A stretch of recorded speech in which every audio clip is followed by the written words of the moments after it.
Let's make some chicken meatballs in the air fryer.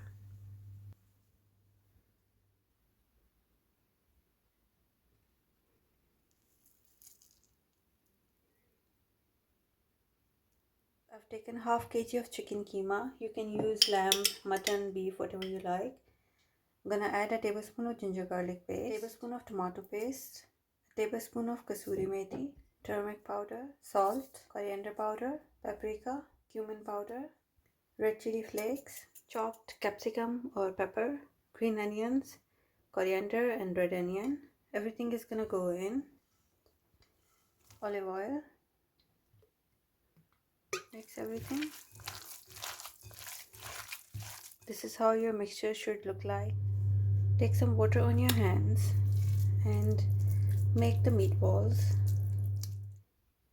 I've made as much I needed them. There's still half of the mixture left. Take your air fryer basket and just place all the meatballs in there. These are gonna go in the air fryer 200 degrees Celsius for about 15 minutes. This is how the meatballs look. So I'm just gonna flip them.